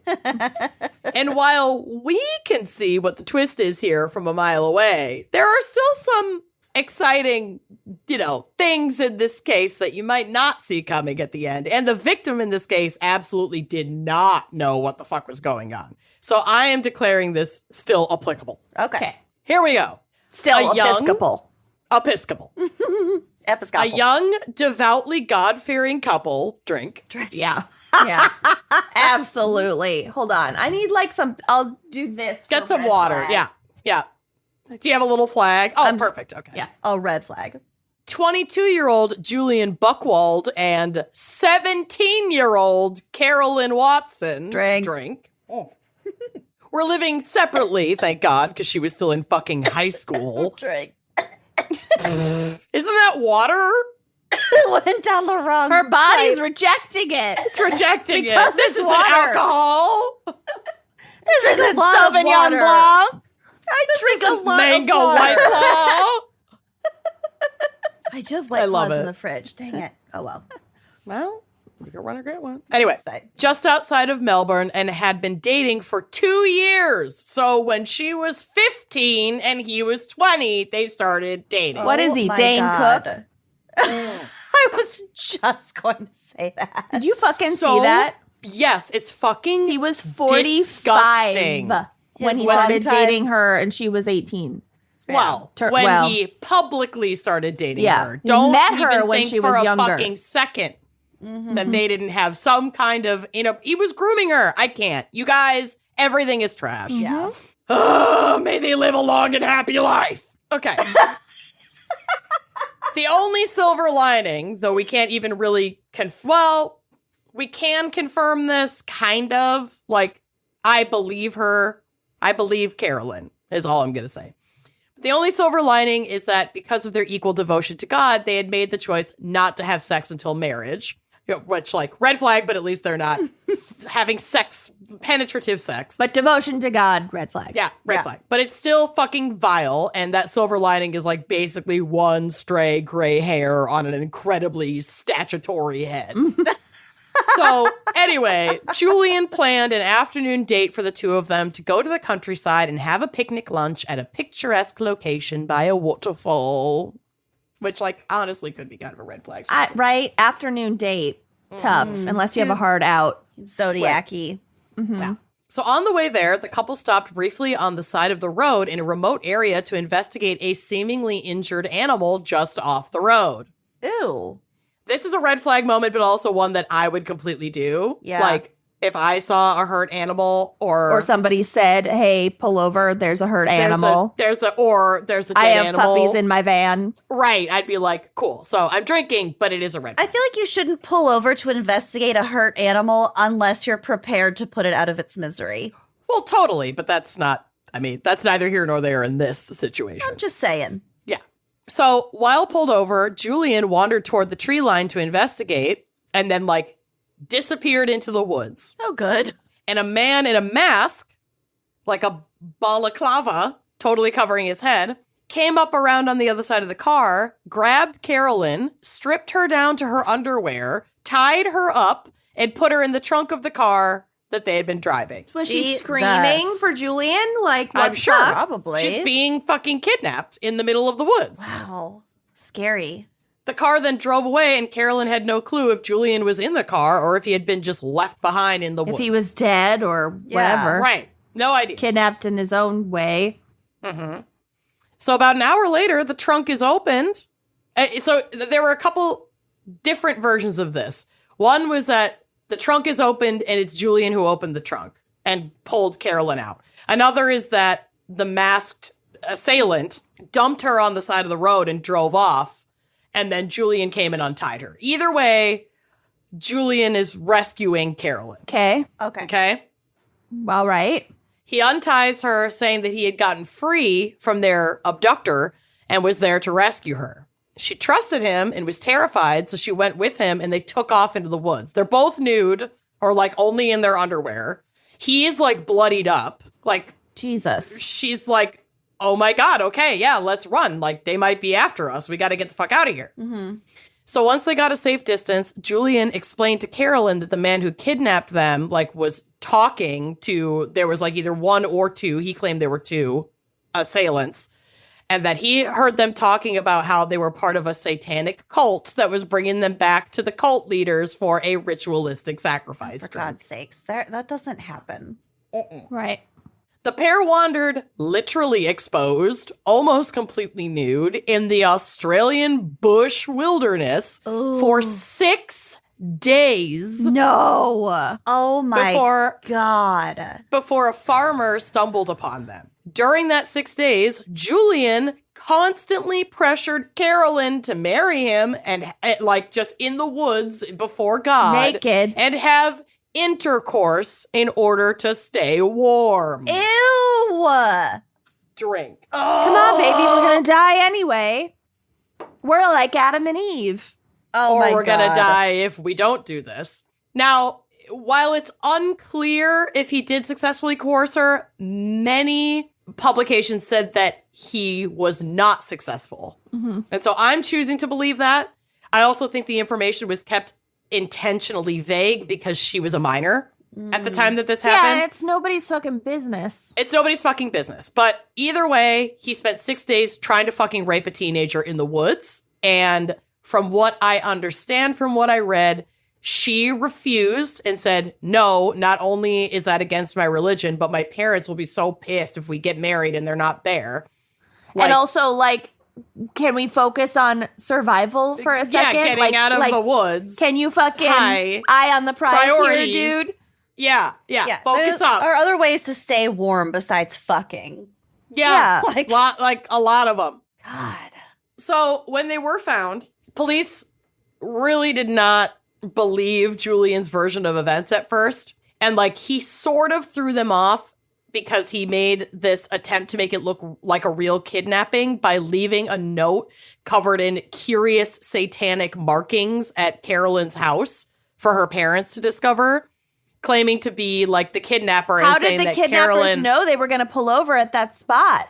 Exactly. How did the kidnappers know where she lived? Exactly. It's fucking idiot. So there was the kidnappers, quote unquote, left this note or for Carolyn's parents to find. And it wasn't even like mailed, like it was left in their house. It's obviously someone that they knew, saying that Carolyn would be raped and burned alive if they contacted the police. Christ. Oh my God. So again, the details of this case are actually like pretty sparse. So I'm not sure if the parents believed the note and didn't call the police, or if they had reported their child missing. However, I don't think they did because we'll kind of get to this. He had asked their permission to take Carolyn out on this date. Mm-hmm. And the place he was taking her, they knew about and was like a piece of land that his family owned out in kind of a remote area. So That's like the land that they were she- wandering around? that they were headed to. I don't know if they ever like fully made it because they pulled over to look at this animal or whatever and then got quote unquote kidnapped. But so it's possible, like I would think it's 2008. I would think if Carolyn's parents had called the police and been like, They something's would've- not right. She hasn't come home. This is where they were headed. This is who she's with. Like the police would have had so much to work with to go fucking look for them that I personally don't think that they called. I think they believed the note and were freaked out and like didn't call. This is why you and got then to suddenly cling to they show your up. disbelief. Seriously, it's just like, Believing in things will get you into trouble. it will never believe in anything. So I again, I'm speculating, but I feel like I'm speculating Yeah. accurately. I'm picking up what you're putting down. Yeah, logical. You're sniffing what I'm tooting. You're sniffing that body wrapped in my garden. But Julian stuck to his story until authorities pushed him like even a little bit more, and then he rolled over like a fucking dog and showed his belly. Shyamalan Twist that we all saw coming. He staged the whole thing and duped and traumatized poor Carolyn in the process. What a fucking... A stupid fucking plan to get laid. Well, My it's God. it's so stupid. It's and so it is psychotic. unhinged. Yeah. Like, y'all don't even...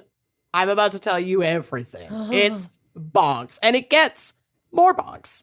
So he confessed that the whole thing was a plot to have sex with Carolyn and pressure her into marrying him, which they had already, okay. Was the sex part so that wanted- she couldn't back out then and she had to marry him because of their no, religious I think the marriage was the I want to have sex with you. And they had already said they had plans that as soon as she graduated high school and turned 18, they would get married. So they didn't have to wait any longer to have sex. He just wanted to fuck. Yeah.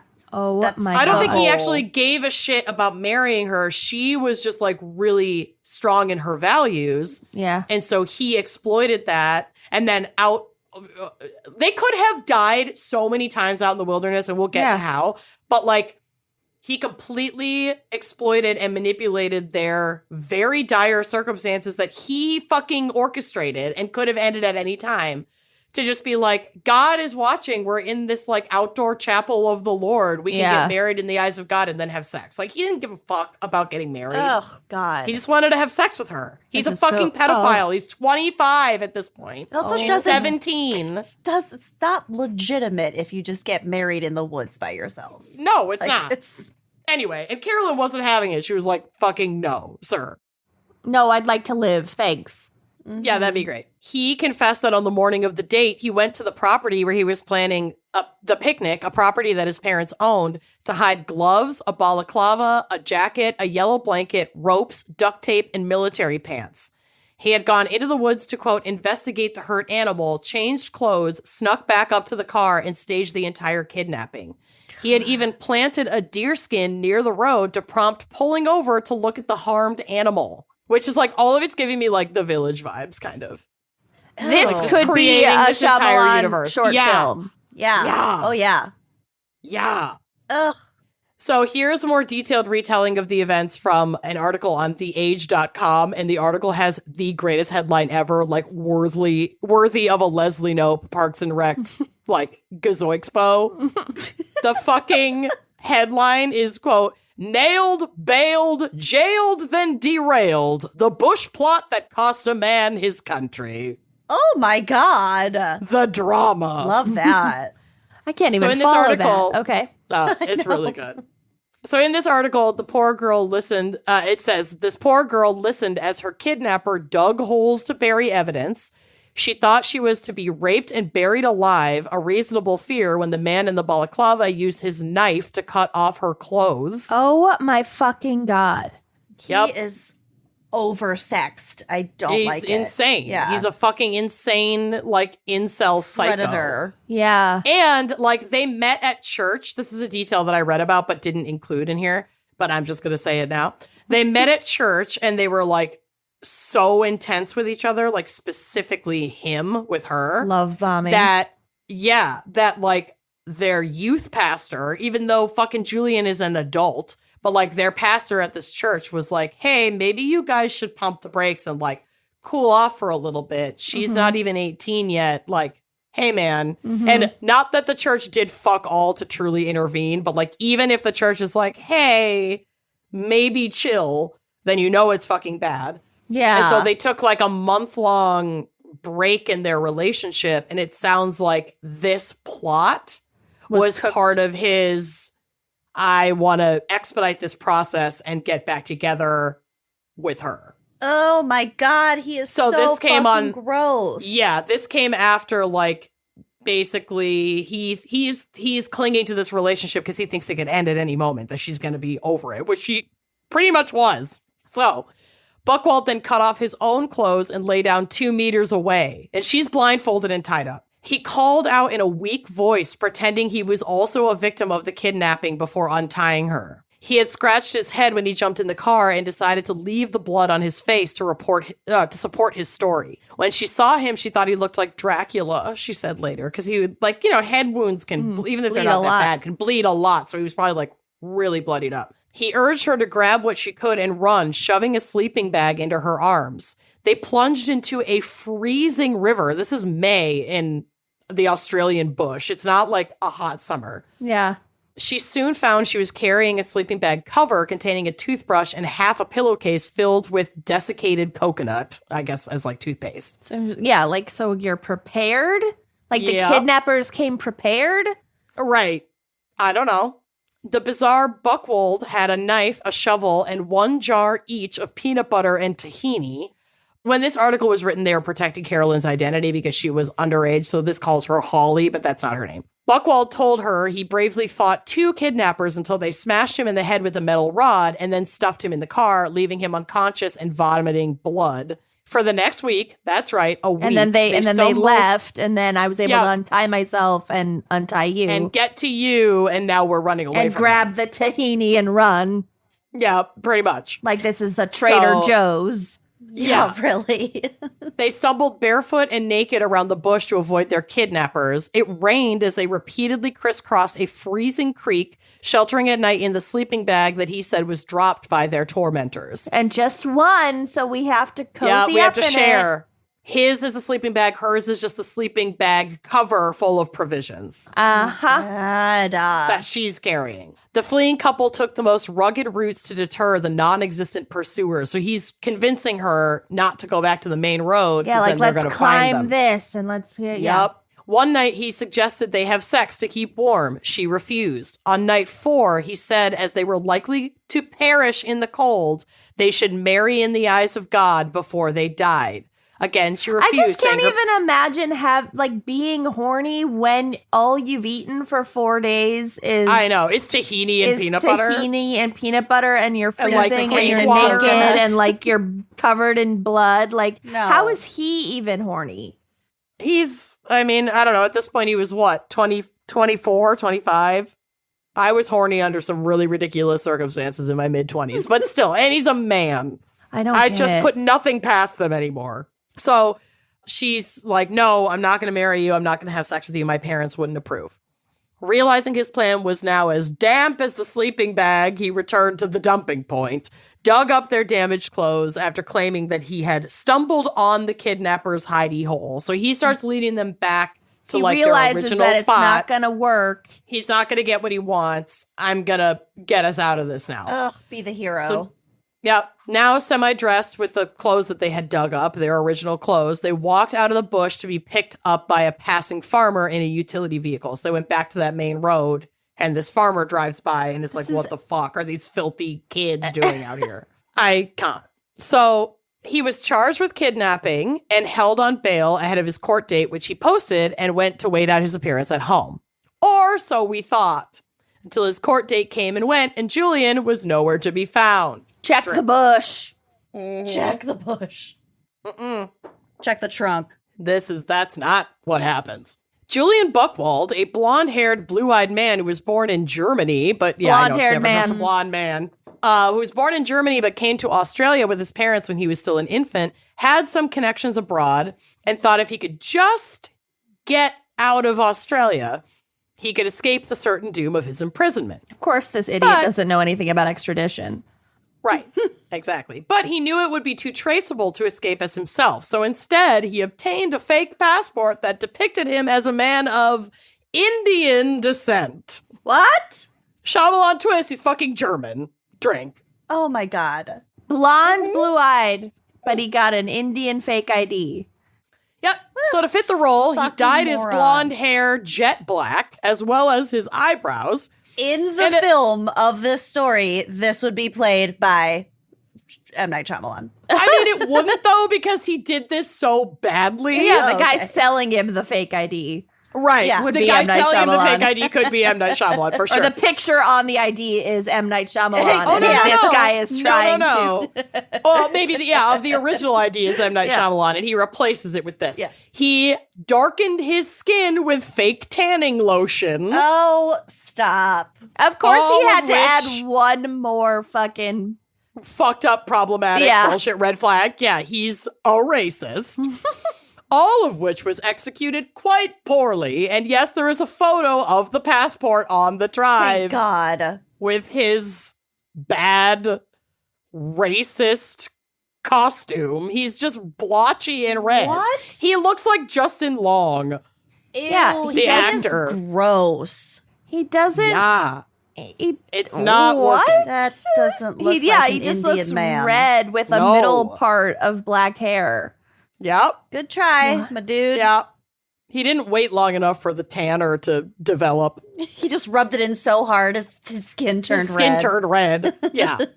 So his plan was to fly to India and lay low before potentially making his way back to Germany to seek the help of maybe like some family that might still be there. I'm not 100% sure where he thought he was going to go after he went to India. But oddly enough, when he landed, authorities in India could immediately see that this man was not of Indian descent. Yeah. So, like, They would know. He was apprehended. TK. Yeah. He was apprehended he got out of the airport, but he was like apprehended somewhere in India after not long. He did not get away with this for very long. One report said that he had substituted this disgusting brown face photo onto a stolen but legitimate passport of an Indian citizen. And this is how he was able to get through airport security in Australia. Because it's 2008. It's not like they're not checking. It's like Shantaram. Sorry. Shyamalan and Shantaram. Have you guys read Shantaram, the book? No. I don't know how true much of it is. It's probably... dramatized. It's probably a big pile of shit now looking back on it, but it had its moment in the early 2000s. And it's about this like white guy who left Australia. He was like a bank robber or something. I can't remember, whatever. The gals misremember. But he flees to India to like lie low because he's a wanted man. And then he lives in India for like 15 years and like has all these wild experiences. Yeah, fucking this guy wishes. Shantaram. Julian fucking wishes. Yeah, no, not a success. So Indian authorities sent his ass back to Australia, where he was greeted at the gate by police and arrested once again, this time to be held without any bail because he's a fucking racist pedophile flight risk. He was sentenced to 7 years and 9 months jail for the original offenses and an additional 6 months to be served for skipping bail, for which he pleaded guilty. But Julian wasn't going to give up, and he filed an appeal against his conviction and sentence in the Victorian Court of Appeals, claiming miscarriage of justice and mishandling of his case by his legal team, as well as an unfair amount of time spent behind bars, which, I'm sorry, You fucking 7 years. traumatized a child. And even if you didn't actually have penetrative sex with her, you still sexually assaulted her. 1,000%. It was coercion, and that he risked both of their lives. You cut 100%. her clothes off with a knife while wearing a balaclava. They could have fucking frozen to death. It was she could have died of assaulted. exposure and hypothermia. Yeah.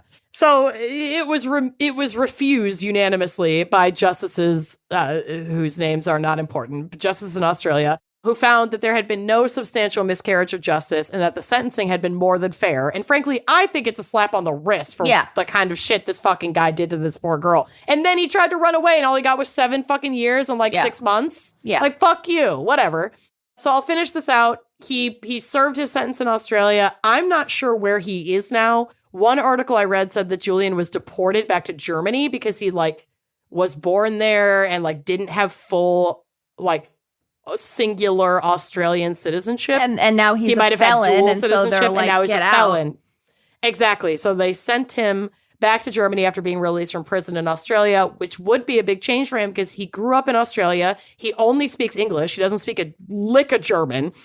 He knows nobody or Hindi. He knows nobody there other than maybe some distant relatives that he's probably pretty much never met. So well, fuck him. Yeah, good luck to him, I guess. Jesus Christ, what a psycho. And that's my case. Wow. Isn't that nuts? Both of your cases were fucking absurd. So absurd. We went all the way on this one. They both had to be made into movies. People are insane. Yeah. Yeah. Really insane. Certifiable. Anyway. Good work, ladies. And one more person is insane for supporting us, but we love you for it. Thank you, Gabby Folk, our fan picker, and thanks to your mom and your sister. Yeah, thanks for being a gateway gal. You're welcome. You're so sweet. We will see you next week. Bye-bye. Thanks for listening to Wine and Crime. Our cover art is by Kala Yip, music by Phil Young and Corey Wendell, editing by Jonathan Camp. Check out our website and blog at wineandcrimepodcast.com. You can also follow us on Facebook, Twitter, and Instagram at Wine and Crime Pod. If you have questions, answers, or recommendations to share, email us at wineandcrimepodcast@gmail.com. Episodes are available on Apple Podcasts, Stitcher, Google Play, basically wherever you get your favorite podcasts. And if you like the show, please rate, review, and subscribe on Apple Podcasts. It is the best way to spread the word. If you'd like to show your support, visit our Patreon page to keep this podcast and the wine flowing. Cheers.